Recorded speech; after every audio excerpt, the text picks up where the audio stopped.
pertamanya?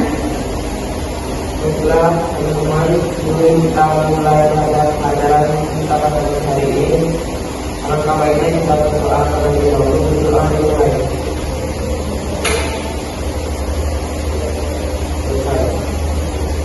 Oke, baik. Terima kasih Mas Pur. Dan selanjutnya Ibu akan mengabsen ya. Oke, baik, Ibu akan mengabsen. Disna, Mas Pur, Nia. Oke. Jadi hari ini ada semua ya.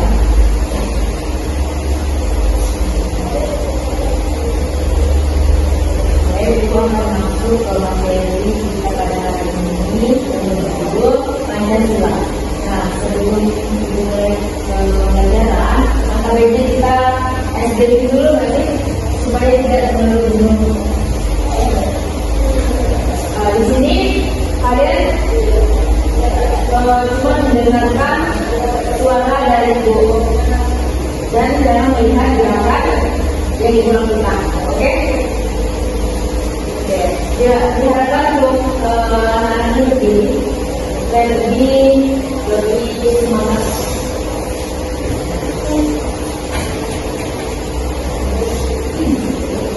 Oke, dengarin kuncinya, dengarin suara Ibu, oke? Kepala, pundak, lutut kaki. Nah, jika Ibu bilang kepala, kalian pegang kepala. Dan jika Ibu bilang kepala, kalian itu memegang bahu. Nah, kalian harus mendengarkan arahan dari suara Ibu, oke? Kepala, pundak, lutut kaki, kepala, lutut, pundak, kaki, lutut kaki. Nah, mungkin sekian SDG dari Ibu ya. Mungkin kalian sudah pasti dengan SDG ini. Baik, kita langsung saja masuk ke materi kita yang kedua, Pancasila. Nah, sebelum Ibu memasuki materi Pancasila ini, adakah dari anak-anak yang bisa membacakan Pancasila secara lengkap? Oke, silakan Nia. Berdiri. Pancasila. 1. Kebebasan bermakna esa. 2. Kemanusiaan dan adil dan beradab. 3. Persatuan Indonesia. 4. Rakyat yang dipimpin oleh hikmah kebijaksanaan dalam kemusyawaratan keterwakilan. 5. Keadilan sosial bagi seluruh rakyat Indonesia. Terima kasih ya.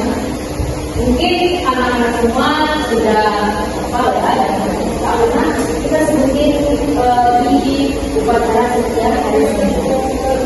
Nah, sebelum Ibu masuk ke materinya, Ibu ingin menjelaskan apa itu Pancasila. Pancasila adalah dasar negara Republik Indonesia. Kata Pancasila berasal dari bahasa Sanskerta yaitu Pancasila dan Lima, dan sila berarti dasar atau prinsip. Jadi Pancasila berarti 5 dasar yang menjadi pedoman kehidupan berbangsa dan bernegara.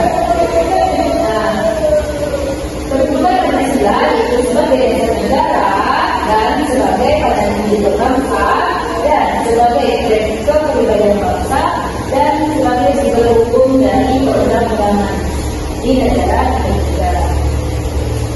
Nah, Pancasila yang dibaca sehari-hari contohnya yaitu beriman dan bertakwa pada Tuhan Yang Maha Esa. Contohnya seperti kita tadi ya yang dipimpin doanya oleh Mas Pur, itu berdoa sebelum belajar atau bekerja.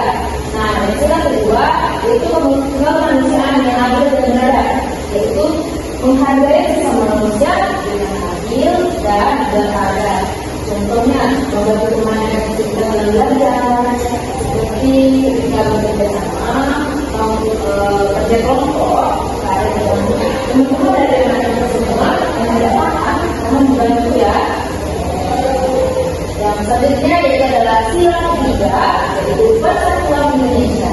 Nah, menjaga persatuan dan kesatuan berbangsa, contohnya menggunakan bahasa Indonesia dengan baik di sekolah. Ada tuh dari anak kalian yang sering membawa bahasa daerah, misalnya misalnya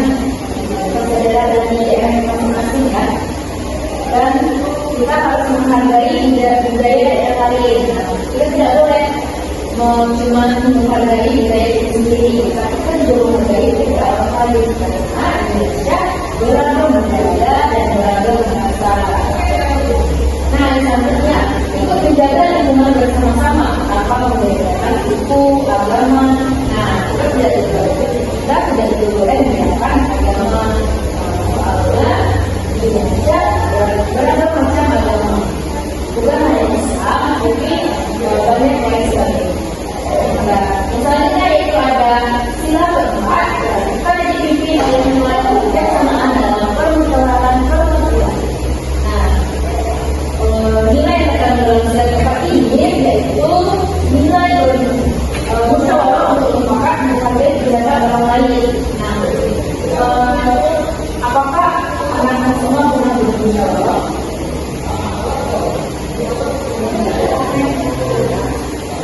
Dalam musyawarah itu kita harus menerima pendapat orang lain. Namanya bermusyawarah. Jadi kita tuh berbagai macam pendapat. Kita harus menerima pendapat orang lain. Kita tidak boleh egois dan bukan hanya pendapat kita saja yang diterima oleh orang lain, tapi pendapat orang lain juga harus diterima oleh kita sendiri. Tidak memaksakan tidak sendiri, ini disebutkan dengan egois saja. Dan selanjutnya yang terakhir itu adalah sila kelima yang berbunyi keadilan sosial bagi seluruh rakyat Indonesia. Nah, bila berlaku adil dan jujur terhadap kesamaan, contohnya setiap kelas nih kan ada sertifikat. Nah, kita membagi kelas secara adil dan kita tidak boleh melanggar atau misalnya kita mendapatkan sertifikat dan kita tidak melakukannya dan kita tidak membagi secara adil. Tidak pilih kasih dan berteman. Nah, kita tidak boleh memilih teman karena kita harus berteman. Kita harus berteman dengan orang berguna. Karena di dalam sila kelima ini diajarkan tidak boleh pilih kasih dan berteman. Asalnya itu adalah memberi kesempatan sama kepada semua orang untuk berteman. Nanti dalam kelima ini menjelaskan tentang tidak boleh pilih kasih dan tidak boleh memilih teman.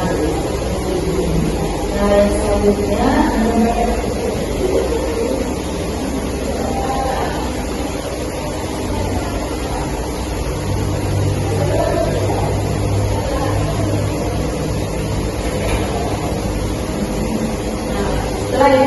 setelah itu penjelasannya, apakah ada yang ditanyakan? Jika ada, boleh katakan. Apakah ada yang ditanyakan? Atau ada yang bisa memberikan contoh lima sila tersebut dalam kehidupan sehari-hari? Misalnya, sila pertama.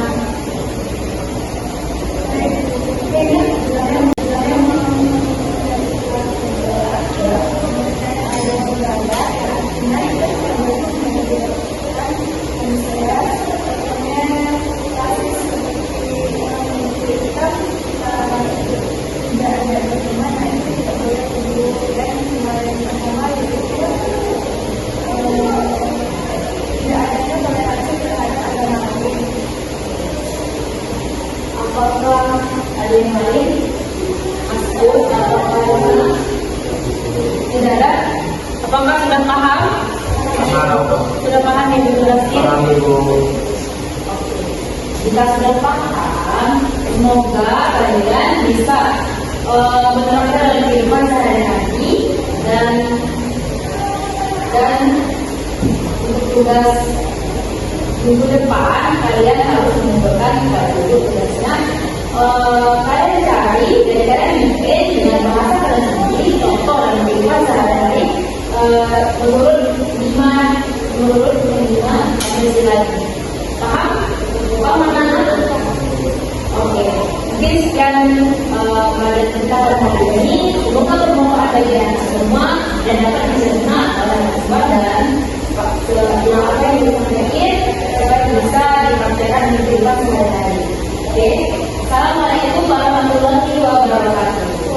Waalaikumsalam warahmatullahi wabarakatuh.